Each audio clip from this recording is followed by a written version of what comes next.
এই সামনে দেখতে পাচ্ছেন এটা হচ্ছে শোলগাতি বাজার। আর এটা হচ্ছে অনেক বড় একটি ব্রিজ, শোলগাতি ব্রিজ। এ পাশে দেখতে পাচ্ছেন সেই নদী, আর এই পাশে হচ্ছে সেই মন্দির, মহাদেবের মন্দির। আর এটা হচ্ছে শ্মশান। তো এখানে দাঁড়াইলেও আপনি একটা আলাদা রকম একটা ফিল পাবেন। এই যে প্রকৃতির বাতাস ভেসে যাচ্ছে এখান থেকে, আর এখানে দাঁড়াই পড়ে আপনি যদি এক নজরে মন্দিরের দিকে তাকায় থাকেন, দেখতে থাকেন, আসলে আপনার পাপ দূর হয়ে যাবে। এই পাশে দেখতে পাচ্ছেন দর্শক একটি বিশাল বড় মাছের আড়ত। এটি হচ্ছে মেন রোড, এই যে মেন রোড। আর মেন রোড থেকে আপনি এই রাস্তা দিয়ে মন্দিরের রাস্তায় ঢুকতে পারেন। এই যে মন্দিরের রাস্তায় যেতে পারেন এই রাস্তা দিয়ে, মেন রোড থেকে যদি আসেন। এটি হচ্ছে বাজার। আর বাজার ব্রিজে ওঠার জন্য আরও একটি সুন্দর সিঁড়ি তৈরি করে দেওয়া হয়েছে। এই সিঁড়িতে নামলেও আপনি মন্দিরে পৌঁছতে পারবেন। চলে এলাম মন্দিরের গেটে। তো মন্দিরের গেট থেকে আমরা এখন ধীরে ধীরে মন্দিরের ভিতরে প্রবেশ করব। তো গাইজ, এই মন্দিরে এসে আপনি কি দেখতে পারবেন দেখেন। এই মন্দিরের ভিতরে আছে, মন্দিরের চারিপাশ দিয়ে সবাই মানত করে বড়া বেঁধে রেখে গেছেন, যে বড়াগুলো মন্দিরের চারিপাশেই বাঁধা আছে। আপনি এখানে আসলে দেখতে পারবেন। এবং তাছাড়াও আরও কিছু মন্দির এখানে আছে, যেগুলো আমি ঘুরে দেখানোর চেষ্টা করছি। এই মন্দিরটি এত সুন্দর, দেখা মাত্রই আপনি প্রেমে পড়ে যাবেন। এখানে আসলেই আপনার গা চমচম করে উঠবে, কারণ মনে হবে যে মহাদেব এখানে অবস্থান করছেন।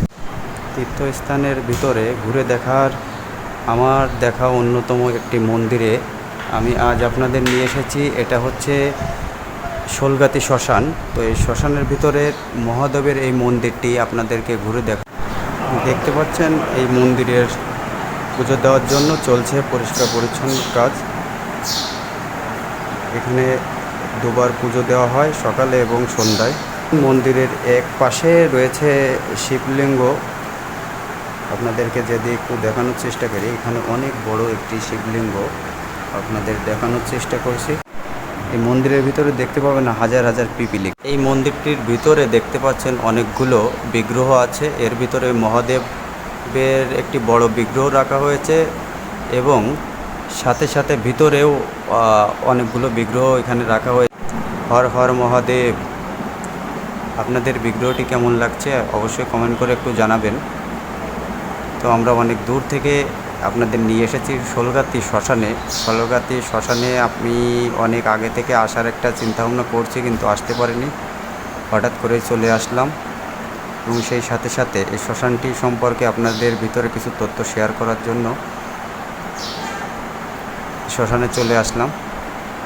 দেখতে থাকুন। একটি শ্মশানকে এত সুন্দরভাবে সাজানো যায়, সেটা আমরা এখানে আসার পরে দেখতে পারলাম। এই শ্মশানটিকে এত সুন্দরভাবে ফুলের গাছ বা সুন্দর করে গেট করে বা মন্দির করে এত সুন্দরভাবে সাজিয়েছেন যে আপনার মন ভরে যায়। দর্শক, আপনাদের আরও একটা জিনিস দেখাচ্ছি। এটা হচ্ছে এই পাশে যেটা দেখতে পাচ্ছেন, এটা হচ্ছে কীর্তন মঞ্চ। এই যে ঘরটা দেখতে পাচ্ছেন, এটা কীর্তন মঞ্চ। আর এটা হচ্ছে মেইন গেট। আর এই পাশে হচ্ছে চিতা। আর যে মেন মন্দির যেটা তৈরি করা হয়েছে সেটা হচ্ছে আমার পিছনে দেখতে পাচ্ছেন, এটা হচ্ছে মেন মন্দির, কিন্তু এটা হচ্ছে ব্যাক সাইড।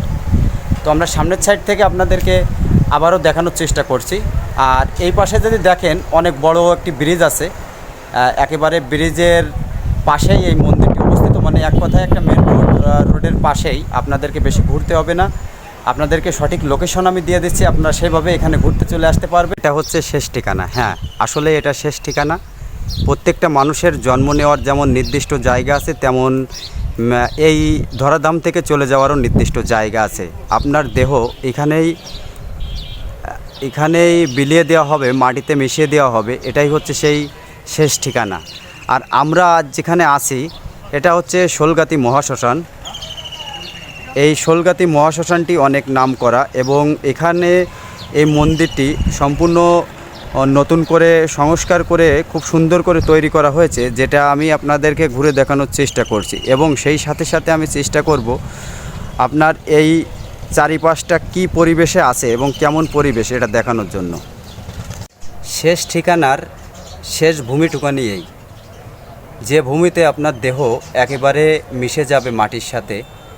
তো এটা হচ্ছে সেই চিতা, যে চিতার পরে মানুষের দেহ সৎকার করে এই ধরাধাম থেকে মানুষ বিদায় নেয়।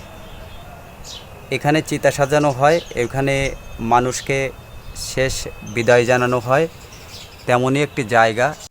এখানে আমরা দেখতে পাচ্ছি এখানে গেটের দুই পাশে দুইটি বিগ্রহ আছে। তো বন্ধুরা, আপনারা দেখতে পাচ্ছেন এটি পিতামহ বিশ্বের বিগ্রহ, যিনি মা গঙ্গার পুত্র, আর এ পাশে মা গঙ্গা, আর মাথার উপরে আরেকটি প্রতিমা রয়েছে।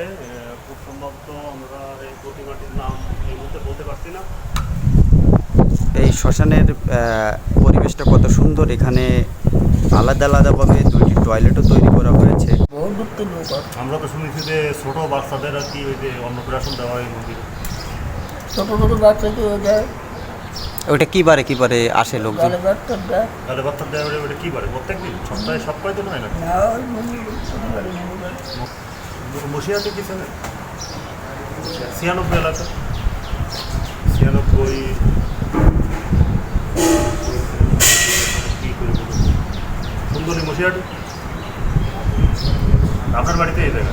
তো এই মন্দির সম্পর্কে কিছু বলেন তো দাদু, আমরা এটা শুনি। হ্যাঁ, আমরা এই করি, এই ভিডিও করে লোকজনদের একটু দেখাই।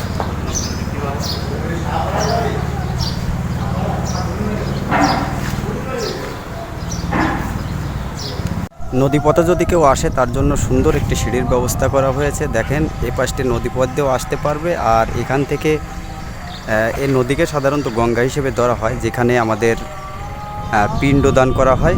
এই নদীতেই পিণ্ডদান করা হয় এই শ্মশানের। জগৎ রক্ষাকারী মহাদেবের মন্দিরটি খুবই সুন্দর পরিবেশ, মনোরম পরিবেশ।